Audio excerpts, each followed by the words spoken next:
আমরা এটার মধ্য দিয়ে একটু আমাদের আইনজীবীর সাথে আছেন, আমরা এটার মধ্য দিয়ে প্রমাণ পাবো যে সরকার কি দেশে আইনের শাসন চায় নাকি জঙ্গলি শাসন চায়।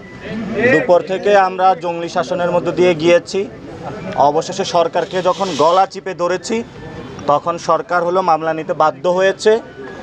আমরা পুরো 18 কোটি মানুষেরকে বলবো সরকারের আপনারা গলা চিপে ধরুন, যাতে সরকার আইনের শাসন বাস্তবায়ন করে, কোনো জঙ্গলি শাসন নয়, এবং আইনমন্ত্রী তার বাড়ি থেকে আইনের শাসন বাস্তবায়ন শুরু করবেন বলে আমরা আশা রাখি।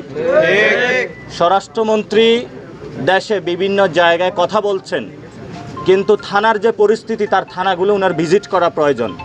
এটা কোনো থানা নয়, এটা আমাদের মধ্যযুগীয় বর্বরতার একটা যদি কোনো নিদর্শন থাকে সেটা হলো বাংলাদেশের বর্তমান থানাগুলো। এটা নির্যাতিত মানুষের জন্য আরও অভিশাপের জায়গা। কোনো মানুষ যদি থানাতে ন্যায় বিচার প্রত্যাশা করে মামলা করতে চায়, এটা বাংলাদেশের আমি আজকের যে পরিস্থিতির মধ্যে দিয়ে গিয়েছি সুস্থ স্বাভাবিক কোনো যাত্রা নয়। এখানে যখন উপরের কল এসেছে তখনই মামলা নেওয়া হয়েছে। তারা দুপুর থেকে আমাদেরকে ঝুলিয়ে রেখেছে, বিদ্যুৎ বন্ধ করে দিয়েছিল। আমরা সুনির্দিষ্ট তথ্য প্রমাণের ভিত্তিতে 8 জনের নামে মামলা দিয়েছি। এটি ছিনতাইয়ের মামলাও আছে সেখানে, কারণ আমাদের ক্যামেরা, মোবাইল সব কিছু তারা চুরি করে নিয়ে গিয়েছে। এবং আমরা আশা করব উত্তম এবং ন্যায় বিচার পাব। সরকার আইনের শাসন প্রতিষ্ঠা করবে, কোনো জঙ্গলি শাসন বাংলাদেশে প্রতিষ্ঠা করবে।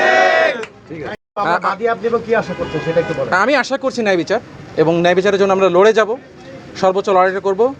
আমরা দেখবো এরপরে যে আমাদের জাস্টিস সিস্টেমটা, আমাদের তো আসলে সদ্যই দেখলাম যে সুপ্রিম কোর্টের যে হচ্ছে বিষয় আমাদের হচ্ছে ছিল সচিবালয় ছিল, সেটাকে বিলুপ্ত করা হলো, যেটা বিএনপির 31 দফার মধ্যে ছিল।